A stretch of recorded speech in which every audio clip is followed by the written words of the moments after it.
There are moments in history when human beings touch something so vast, so incomprehensibly luminous, that even the sands of time cannot bury its echo. Ancient Egypt, with its temples aligned to the stars and its language etched into stone with the patience of eternity, was one such crucible of vision. For millennia, seekers have stared at its monuments and wondered what mysteries still slumber beneath the hieroglyphs, what secrets lie folded into rituals so old that they predate the myths of most civilizations. Among these forgotten treasures is whispered the existence of a ritual, not a mere performance of gesture and incantation, but a living architecture of consciousness that promised to reprogram reality itself. Hidden for over 3,000 years, it surfaces now, not as a relic of the past, but as a mirror reflecting the deepest yearnings of our present age. To understand such a ritual is to step outside the narrow corridor of linear time and enter the vast chamber where human perception dances with the eternal.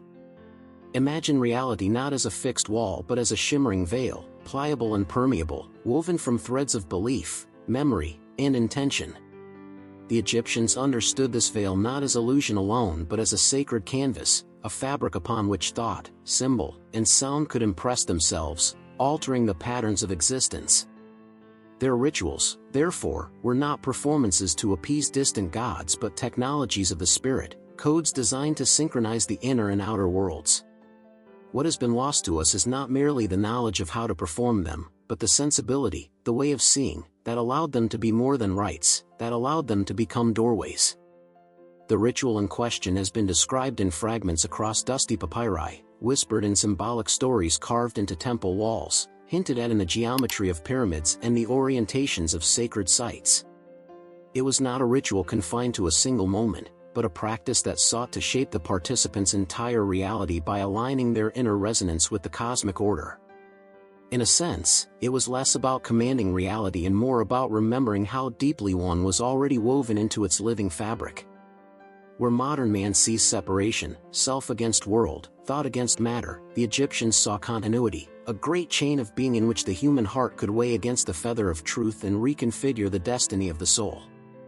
We are tempted, in our rational age, to treat such claims with skepticism, to dismiss them as mythological ornamentation or the esoteric musings of a bygone culture. Yet, if we pause, if we let the rational mind relax its grip, we can feel something stirring beneath the words. Our lives, too, are rituals, though unconscious ones. Each morning we awaken into patterns of thought and behavior that dictate the texture of our days.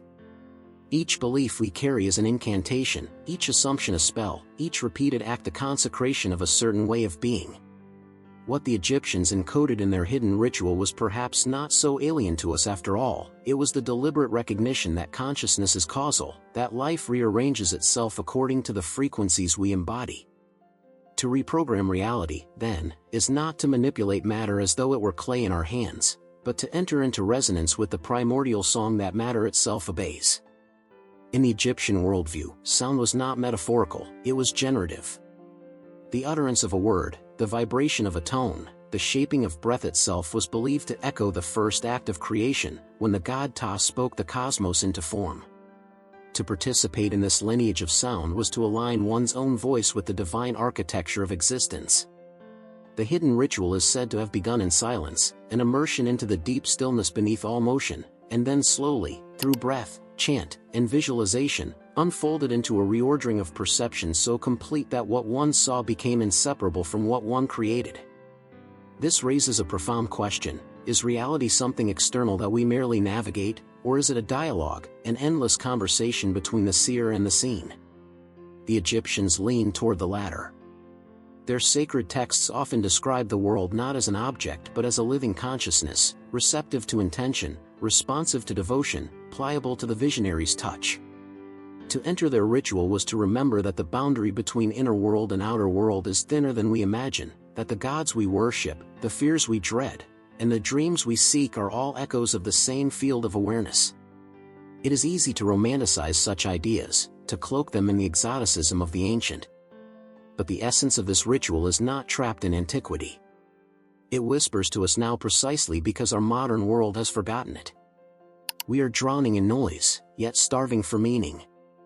We chase technology to bend the world to our will, yet feel powerless before the storms of circumstance. The Egyptians would remind us that true power lies not in conquest but in alignment, not in force but in harmony. The hidden ritual was a training of the self to become attuned, to see the underlying currents of reality and step into their flow. And so, as we turn our attention to this ancient practice, we do not do so as archaeologists brushing dust from forgotten bones. We do so as pilgrims, entering once more a temple of possibility. The ritual is not a relic to be studied from a distance but a living map, a guide back to a truth that has always been with us, that reality is not fixed, and we are not prisoners within it. We are co-creators, dreamers whose thoughts ripple across the fabric of existence. To uncover this secret is not simply to admire the genius of the past, but to reclaim the forgotten birthright of the human spirit. The sands have buried the physical ceremonies, the chants have been lost to time, yet the essence remains. It surfaces now, not as a prescription of steps to follow, but as a vibration in the heart of those who are ready to listen. The ritual is not about imitation but about remembering, about awakening a mode of consciousness that was once natural and may be so again. To step into its current is to begin to ask different questions of life, to sense that the walls we assumed were real are but veils waiting to be lifted. In the chapters to follow, we will trace this ritual from its conceptual foundations into its symbolic language, then explore how its wisdom can ripple into the lives we live today. But for now, in this opening, let us simply dwell in the wonder of what it means that such a practice existed at all. For if the ancients could conceive of reality as pliable, if they dared to believe that thought, breath, and symbol could reshape destiny, then perhaps we too are closer to freedom than we have been led to believe. To move deeper into the essence of the ancient Egyptian ritual that reprograms reality, we must begin by disentangling ourselves from the illusion that ritual is mere ceremony. In its truest form, ritual is not the repetition of gestures for tradition's sake, it is the weaving of consciousness into form. The Egyptians understood this profoundly. They perceived life not as a linear progression of events, but as a tapestry where the visible and invisible were interlaced threads. Their ritual was a method for adjusting those threads, shifting the patterns of existence by harmonizing the inner order of the self with the cosmic order that enveloped all things. At the heart of the Egyptian worldview lay the principle of Maat, truth, harmony, and balance. Maat was not an abstract moral concept but a living current, the very structure of reality itself.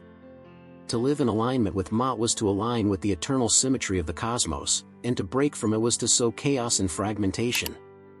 The ritual that reprograms reality can be seen as a pathway into Maat, a deliberate act of re-entering balance, of tuning one's inner frequency so precisely that the outer world must respond in kind. Just as a harp string vibrates in sympathy with another, so too could the universe be moved by a consciousness vibrating in resonance with its eternal law. This idea is not so foreign to us today. Modern physics whispers something similar when it speaks of resonance, waveforms, and energy fields shaping matter. Yet the Egyptians approached this truth not through equations but through living symbols, archetypes, and embodied practices. They knew that the human being was not separate from the cosmos but a microcosm of it, carrying within the same principles that govern the stars. To perform the ritual was to activate this correspondence, to recognize that the boundaries between within and without are porous, and that the transformation of one inevitably transforms the other.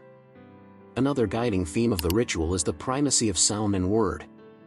The Egyptians spoke of Heka, often translated as magic, though the word meant something subtler, the creative power inherent in utterance.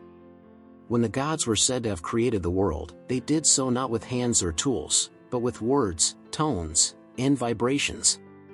To know the true name of a thing was to hold sway over its essence. Thus, in ritual practice, sound was not symbolic but causal, a key that unlocked the hidden structures of reality. The ritual likely involved chants, intonations, or the silent shaping of inner sound, designed to reorder not just the mind but the very frequencies of existence itself. But sound alone was not the engine, it was the vehicle for something deeper, intention. The Egyptians were masters of symbolic language, and they understood that every action, every word, every carved glyph held power because it carried intention into form.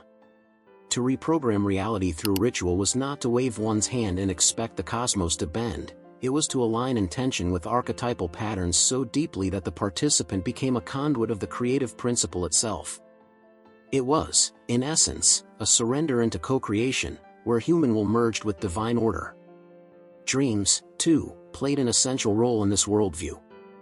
The Egyptians believed dreams were not mere phantoms of the night but portals into subtler planes, mirrors of hidden truths. The ritual may have engaged the dream state, or at least the liminal thresholds between waking and dreaming, where the conscious mind is less rigid and the subconscious more porous. In this threshold, the Egyptians found fertile ground for planting the seeds of transformation. For what is reality if not a dream reinforced daily by our attention and belief? To dream consciously is to bend that reinforcement, to awaken within the dream and shift its script. There is also the theme of cyclical time, which the Egyptians embodied in the endless revolutions of the sun god Ra across the sky and through the underworld.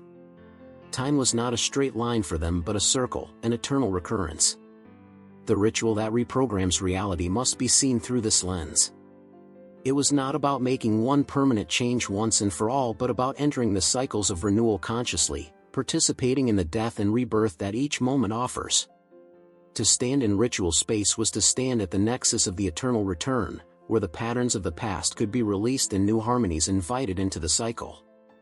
The imagery of the underworld, or duat, also illuminates this ritual. In the Egyptian imagination, the journey through the duat was not only for the dead, it was a symbolic map of transformation for the living as well.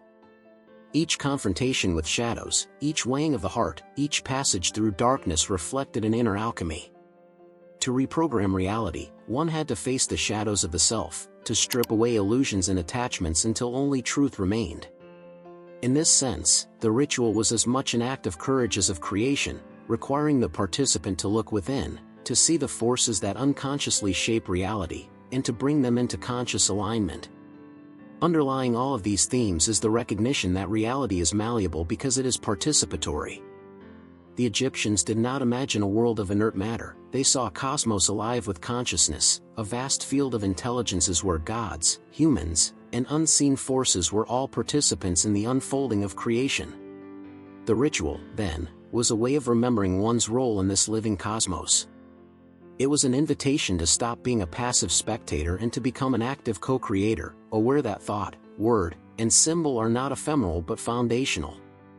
And so, when we speak of the hidden Egyptian ritual that reprograms reality, we are not speaking of a curiosity from antiquity, but of a practice rooted in eternal truths, that harmony shapes destiny, that sound is creation, that intention carries power, that cycles of renewal offer transformation, and that the boundary between dream and waking, self and cosmos, is far more porous than we assume. These are not just historical ideas, they are themes that remain as relevant today as they were beneath the starlit skies of ancient Thebes or Memphis. In the next movement of this exploration, we will move from these conceptual foundations into their symbolic narratives, the myths, stories, and archetypes through which the Egyptians encoded their wisdom.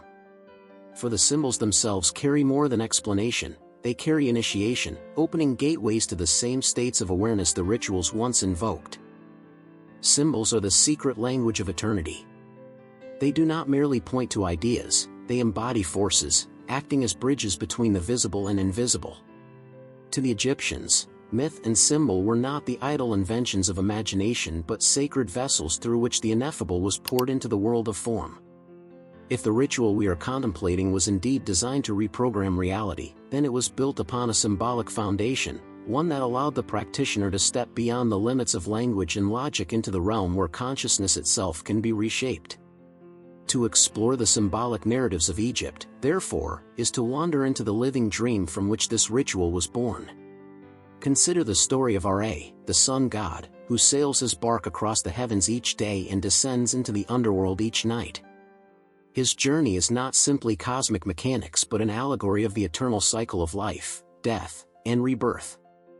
Each evening, Ra must pass through the 12 gates of the duat, confronted by serpents, demons, and forces of chaos. Yet with each dawn he rises anew, victorious, carrying light back into the world. For the Egyptians, this was not just a myth to admire, it was a mirror.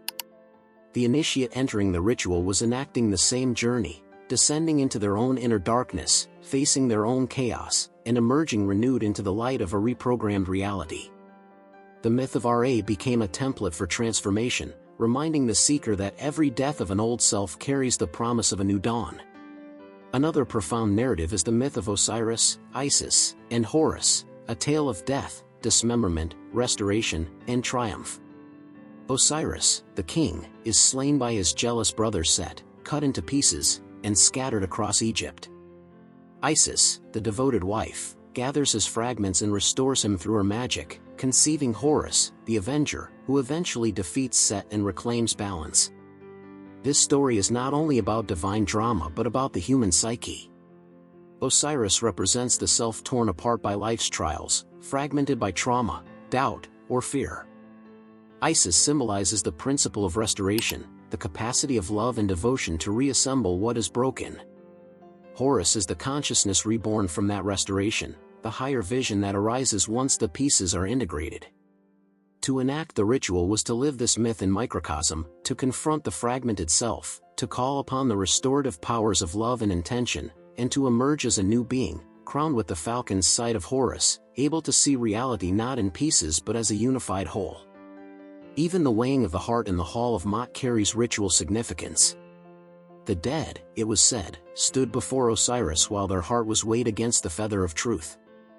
If the heart was light, the soul entered eternal life; if heavy, it was devoured by Amat, the devourer.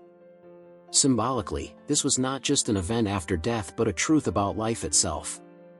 To reprogram reality is to lighten the heart, to release the weight of falsehood, fear, and unresolved shadow. The ritual likely included moments of purification, where the initiate symbolically laid down the burdens that made their reality heavy and unyielding. Only when the heart was light enough to float could reality itself become pliable, capable of reshaping in harmony with Maat. The Egyptians also revered the scarab beetle, symbol of Khepri, the god of becoming. Each morning, as the scarab rolled its ball of dung across the ground, the Egyptians saw a reflection of the sun being rolled across the sky. But deeper still, they recognized in Khepri the principle of self-generation, the mystery of life emerging from what appears lifeless. The ritual that reprograms reality must have drawn upon this imagery, the possibility of renewal, the capacity to generate a new self from within, to roll the sphere of one's destiny across the landscape of existence. The scarab was not a superstition but a living metaphor for transformation, reminding the seeker that no matter how inert their reality might seem, within it lies the power of rebirth. The lotus flower, blooming each day from the waters of the Nile, also played its role in the symbolic landscape. The lotus opens with the sunrise and closes with the sunset, embodying the eternal dance of awakening and withdrawal. For the Egyptians, it was a symbol of purity and transcendence, the spirit rising unstained from the waters of chaos. In the ritual, the lotus may have represented the state of consciousness to be attained, the opening of awareness, the flowering of perception, the realization that one can rise above the muddy waters of circumstance to touch the light of eternity. Even hieroglyphs themselves carried symbolic power beyond their surface meaning. Each sign was a portal, a container of force. To inscribe or visualize them within ritual was not to decorate but to invoke. A single glyph of the Ankh, symbol of life, was not just an image but a channel of vitality, an anchor to the eternal flow. In this sense, the ritual was a tapestry of symbols, each one alive, each one participating in the reordering of reality. To chant, to visualize, to meditate upon these symbols was to engage with the very forces they embodied. Through these narratives and images, the Egyptians offered a symbolic map of transformation. The descent of Ra, the dismemberment of Osiris, the weighing of the heart, the scarab's rolling, the lotus's bloom, all were woven into a system of meaning that guided the initiate beyond the surface of life into its deeper currents. To perform the ritual was to step into this map, to live the myth not as story but as reality, to embody its lessons in the fiber of one's being. And this is why symbols hold such enduring power.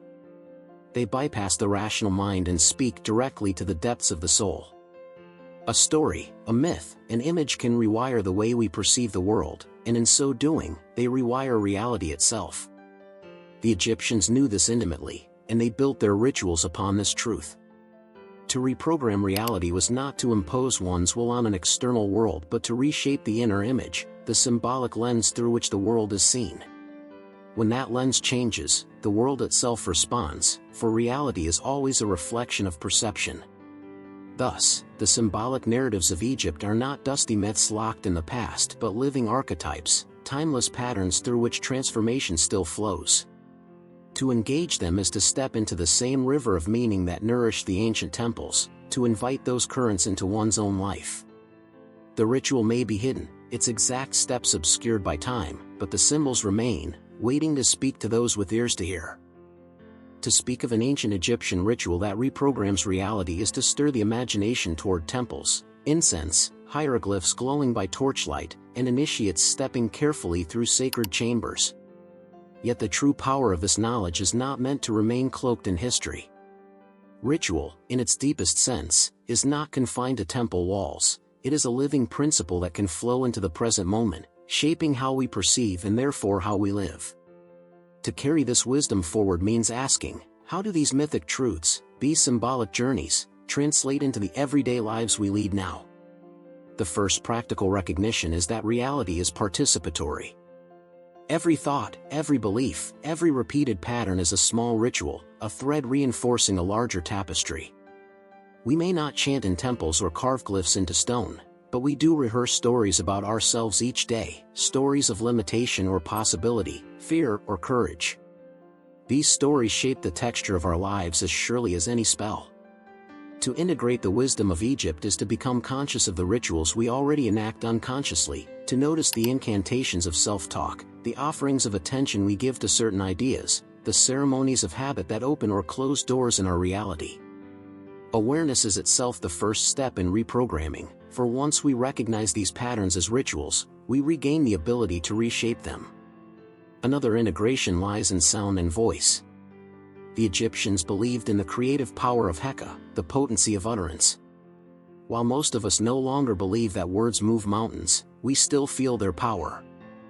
Words spoken with intention ripple outward, influencing not only how others see us but how we see ourselves. To practice this principle is to cultivate speech as a sacred act, to speak less from reaction and more from intention, to weave language that affirms harmony rather than discord. Even more subtly, it is to attend to inner speech, the silent mantras of thought that loop endlessly in the mind. By shaping these inner utterances, by transforming complaint into gratitude, fear into trust, we begin to alter the vibrational fabric of our inner world, and reality shifts to mirror it. Symbols, too, remain potent in daily life.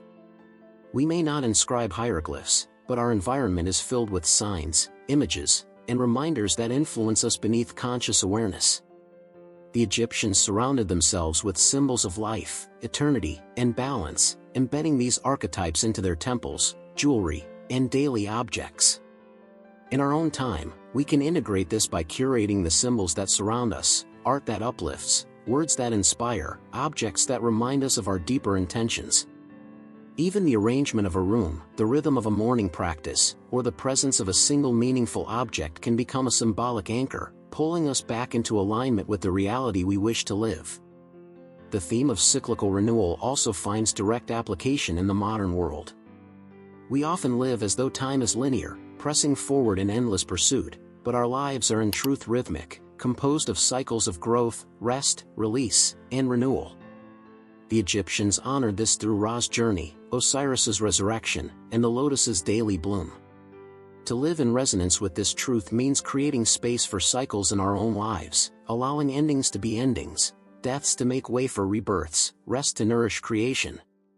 In practice, this might mean letting go of outdated habits without clinging, allowing relationships or roles to complete without fear, or consciously marking transitions with small rituals of closure and renewal. Such acts are echoes of the great cycles, tuning our lives to the rhythm of the cosmos rather than the linear demands of society. Dreams, too, can serve as a bridge between the ancient and the modern. The Egyptians treated dreams as sacred, portals through which the hidden self revealed itself. In our world, dreams are often dismissed as random noise, yet they continue to carry symbolic messages, mirroring our subconscious patterns. By keeping a dream journal, by reflecting upon recurring symbols, by asking before sleep for guidance, we begin to re-engage this dimension. The simple act of honoring dreams transforms the border between sleeping and waking into a space of dialogue, and in that dialogue, new possibilities emerge. One of the most profound implications of the Egyptian perspective is the lightness of the heart. In the Hall of Maat, the heart was weighed against the feather of truth. In practical terms, this becomes a question we can ask of ourselves daily: is my heart heavy or light? Heaviness comes from unresolved burdens, unspoken truths, suppressed emotions, and self-deception. Lightness arises when we release, forgive, and align with what is real.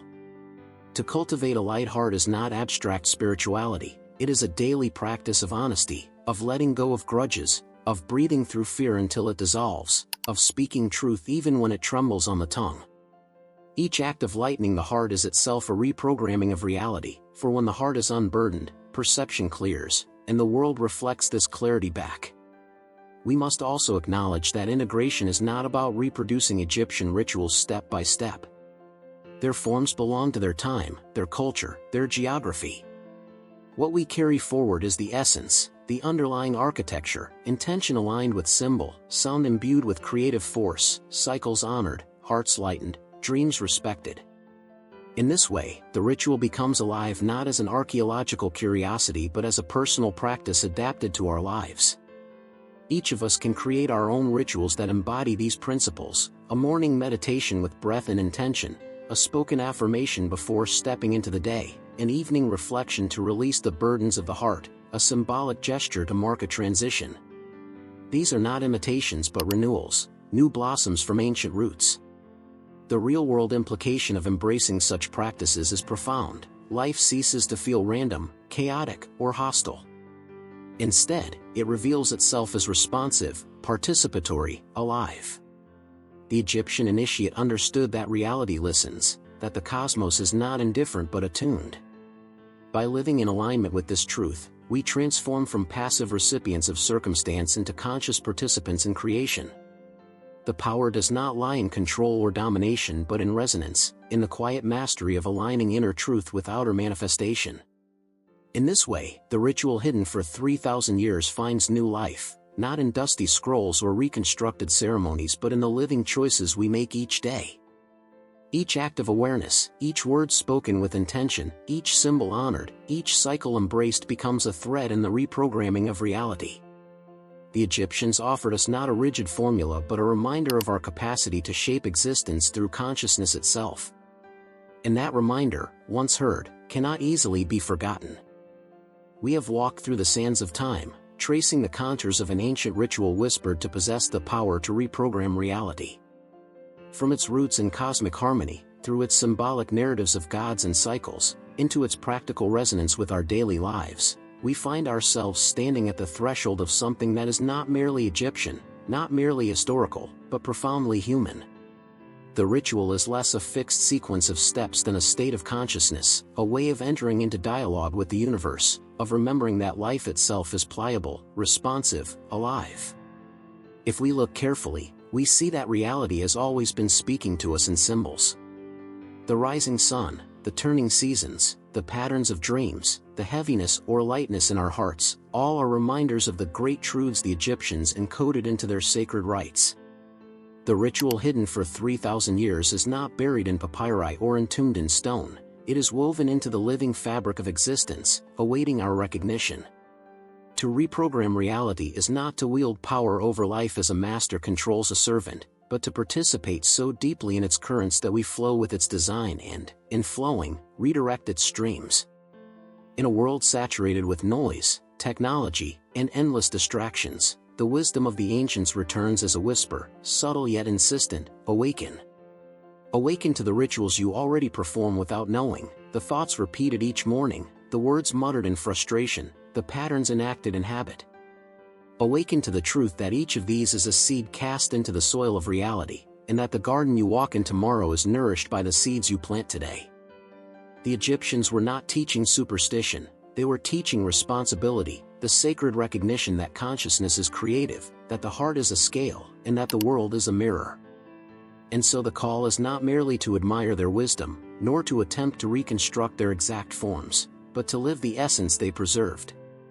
Begin with breath, for each breath is a renewal, each inhalation a gift of Ra's rising sun. Speak with intention, for each word is a glyph inscribed upon the air, carrying force beyond what the ear hears. Surround yourself with symbols that remind you of what is eternal, so that the walls of your world become as living as the temples of Karnak. Honor your cycles, allowing endings without fear and beginnings without hesitation. Lighten your heart, for it is the truest key to transformation. The Egyptians knew that the most powerful rituals were not performed once, but lived daily.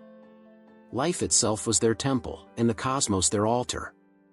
To embrace their hidden ritual now is to step into that same temple, to look upon life with reverence, and to act with the knowledge that every gesture, every thought, every choice is a thread in the weaving of reality. You do not need papyrus scrolls or ancient chants to awaken this power, you need only the willingness to see, the courage to align, and the devotion to walk in truth. The call, then, is simple yet immense: reclaim your role as co-creator.